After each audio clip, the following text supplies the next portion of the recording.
নমস্কাৰ সকলোকে মোৰ অন্যটি নতুন ভিডিঅ'লৈ আপোনালোকক স্বাগতম জনাইছো। আশা কৰোঁ আপোনালোক সকলোৱে ভালে আছে। যেহেতু নিৰ্বাচন সমাগত হেয়েহে চৌদিশে নিৰ্বাচনৰ প্ৰচাৰ চলি আছে, চাৰিওফালে আমি মিটিং সভাবোৰ দেখি আছোঁ। গতিকে আটাইতকৈ চৰ্চাত আছে দুটা সমষ্টি ডিব্ৰুগড় আৰু যোৰহাট। এতিয়া এটা কথা হ'ল, বহুতে ভাবি আছে যে গৌৰৱ গগৈ জিকিব, 99% আশা গৌৰৱ গগৈ জিকিব, আৰু বহুতে ভাবিছে তপন গগৈ জিকিব। আৰু তপন গগৈ দিয়কচোন শক্তিশালী, যদি তেখেত শক্তিশালী নহয় কিন্তু শাসকীয় দলৰ ব্যক্তি এজন প্ৰাৰ্থী এজন শক্তিশালী হ'বয়ে। আনফালে লুৰিণজ্যোতি আৰু সৰ্বানন্দ এজন মুখ্যমন্ত্ৰী আছিল, প্ৰাক্তন মুখ্যমন্ত্ৰী, আৰু শাসকীয় দলৰ বৰ্তমান তেখেতসকলৰ টকা পইচা যথেষ্টখিনি আছে। তেওঁলোকে ভাবিছে তেওঁলোকে জিকিব, কাৰণ টকা পইচা ঢালিছে। লুৰিণজ্যোতিহঁতৰ হয়তো টকা পইচা নাই বা গৌৰৱ গগৈৰ টকা পইচা নাই, সেয়েহে ভাবিছে যে হাৰিব নেকি, এনেকুৱা মানে বহুত কথা আহি পৰিছে।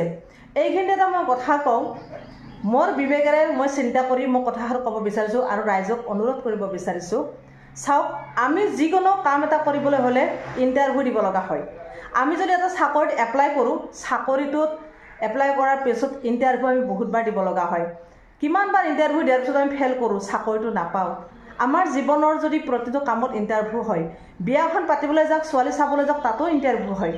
বিয়াৰ ক্ষেত্ৰতো তেনেকুৱা হয়, যদি ল'ৰাজনে ছোৱালী চাব যায়, ছোৱালী ঘৰৰ মানুহে ল'ৰাজনক চাই তেওঁৰ ইনকাম কিমান, তেওঁ কেনেকুৱা, ঘৰ ক'ত, কি কৰে, বহুত কথা চায়।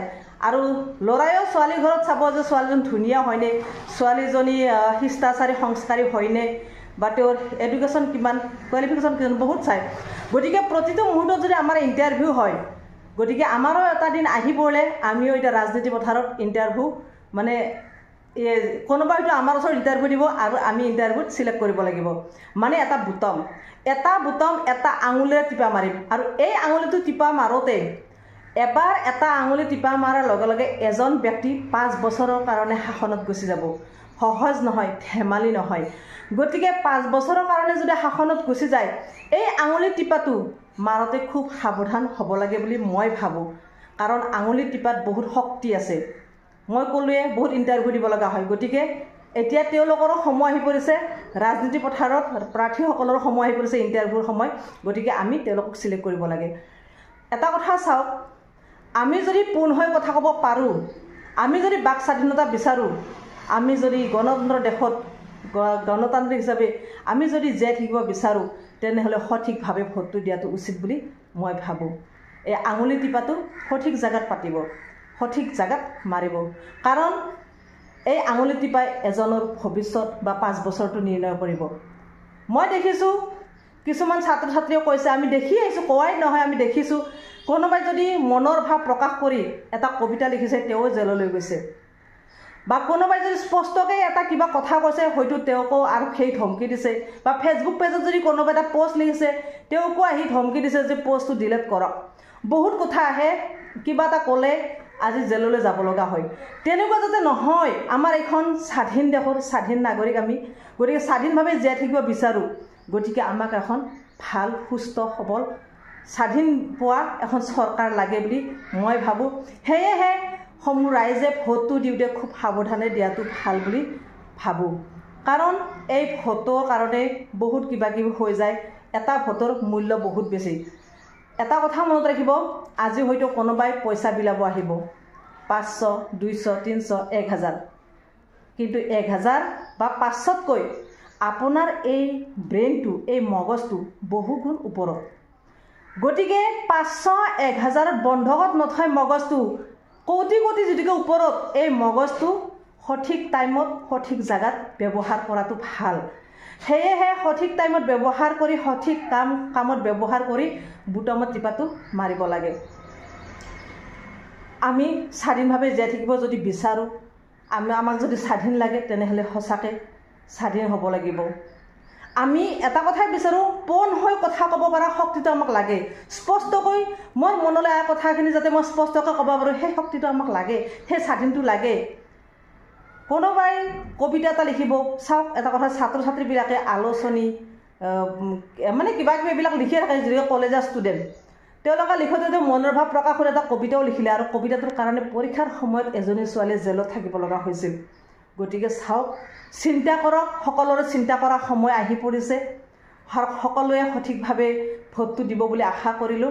আৰু এটা কথা, ডিব্ৰুগড় সমষ্টিত যিটোকে লুৰিণজ্যোতি আৰু সৰ্বানন্দ সৰ্বানন্দটো শাসকীয় দলৰে সকলোৱে জানে বিজেপি ফুল, কিন্তু লুৰিণজ্যোতিক মই দেখিছোঁ প্ৰচাৰ খুবেই চলাই আছে, কিন্তু লুৰিণজ্যোতিয়ে তেওঁ নকয় কেতিয়াবা যে তেওঁৰ ছবি জাহাজ। গতিকে অসমবাসীক মই ক'ব বিচাৰিছোঁ, যদি বহুতে নাজানে যে লুৰিণজ্যোতিক ভোট দিম বুলি ভাবি আছে, কিন্তু লুৰিণজ্যোতিৰ চিহ্নটো নাজানে বহুতেই, সেয়েহে ক'ব বিচাৰিছোঁ লুৰিণজ্যোতিক যদি কোনোবাই ভোট দিয়ে জাহাজৰ চিহ্নত ভোট দিব।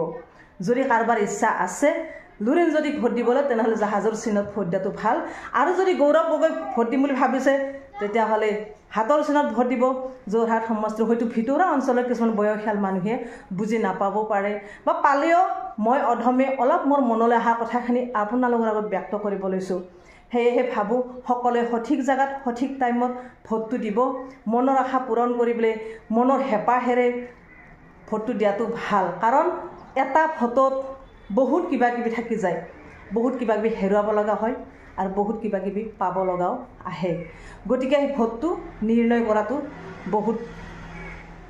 বহুত ভাল, নিজে নিৰ্ণয় কৰাটো ভাল।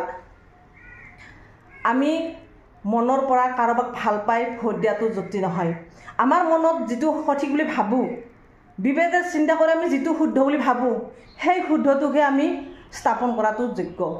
কাৰণ শুদ্ধত যিটো বুলি ভাবোঁ যে ইজন ব্যক্তি শুদ্ধ বা ইজন ব্যক্তিয়ে আমাৰ ভৱিষ্যত সুৰক্ষা দিব পাৰিব, গতিকে সেই ব্যক্তিজনক ভোট দিয়াটো আমাৰ কাৰণে জৰুৰী। কোনোবা আহি ক'লেই যে তুমি অমুকত ভোট দিবা, তুমি ইমান টকা লোৱা, সেই টকাত আমি ভোট যাব নালাগে। সিজন মানুহ ভাবিব পাৰে যে ইজন মানুহ আমাৰ ঘৰৰ ওচৰৰে সদায় আহি থাকে, তেওঁ কৈছে ভোটটো দিব, পইচা ইমানহে দি থৈ গ'ল, আজি মই ভোটটো তেওঁকে দিব লাগিব। ভুল নকৰিব। কোনোবা আহি পইচা দিব পাৰে, কোনোবা আহি ভোট দিয়াৰ কাৰণে জোৰ কৰিব পাৰে। তেওঁ আপোনাৰ আজি নিজৰ হয়, কালি আপুনি বিপদত পৰিলে হ'ল, হয়তো তেওঁৰ খবৰ ল'বলৈ সময় নহ'ব পাৰে। গতিকে কাৰোবাৰ কথাত কাৰোবাৰ পইচাত ভুল গৈ আপোনালোকে ভোট নিদি নিজৰ বিবেকেৰে চিন্তা কৰি ভোটটো দিয়াটো বেছি ভাল বুলি মই ভাবোঁ। কাৰণ মই ক'লোৱে বিপদৰ সময়ত কোনো নাহে। আমি দেখিছোঁ এইখন চৰকাৰে আগৰ পৰা কৈ আছে যে নাৰী সবলীকৰণৰ কথা বা বেটি বচাও বেটি পঢ়াও। আমি গমেই পালোঁ আজি আমাৰ জন্মনি ৰাভা ন্যায় কেনেকৈ পালে। আজি অসমৰ ৰাইজে হুক হুকাই কান্দিছে। অসমৰ ৰাইজৰ গা শিয়ৰি উঠে জন্মনিৰ কথা কেতিয়াও মনৰ পৰা আঁতৰাব নোৱাৰে। অসমৰ ৰাইজে জন্মনি কি কৰিলে, কেনেকৈ ন্যায় দিলে। মণিপুৰৰ ঘটনাটো কিমান লাজ লগা ঘটনা, কিমান ঘিণ লগা ঘটনা, কিমান দুখৰ ঘটনা, হৃদয় বিদাৰক ঘটনা। আৰু মণিপুৰৰ ঘটনাৰ সেই যিটো ঘটনা হৈ গ'ল, তেতিয়া জানো আমাৰ এইখন চৰকাৰৰ প্ৰধানমন্ত্ৰী আহি কিবা বক্তব্য প্ৰদান কৰিলেনে, কিবা বক্তব্য দিলেনে, কিবা ক'লেনে, কিবা শুনিলেনে আপোনালোকে? কিন্তু এই কথাখিনি মণিপুৰৰ সেই ঘটনাটো গৌৰৱ গগৈ তাত দাঙি ধৰিছিল। গতিকে আপোনালোকে ভোটটো দিওঁতে খুব চিন্তা কৰি দিব, বুটামৰ টিপতে মাৰোঁতে খুব সাৱধানে দিব। মই নকওঁ আপোনালোকক যে কংগ্ৰেছত দিয়ক, যে পদুম ফুলত দিয়ক, CPM মাৰক কিবা, আপোনালোকক মই নকওঁ। আপোনালোকৰ নিজৰ মনেৰে বিবেকেৰে চিন্তা কৰি যিটো শুদ্ধ বুলি ভাবে সেইটো দিব, কাৰো কথাত ভুল নাযাব। যিটোত দিলে আপোনালোকে ভৱিষ্যত সুৰক্ষা পাব, যিটো ভোটে আপোনালোকক যিটো ভোটে আপোনালোকক স্বাধীন দিব পাৰে, স্বাধীনভাৱে জীয়াই থকাৰ এটা সুবিধা দিব পাৰে, সেইটোকহে ভোট দিব বুলি আশা কৰিলোঁ। এইখিনি কৈ আজি মই মোৰ ভিডিঅ'টো সামৰিছোঁ। আজিলৈ বাই বাই।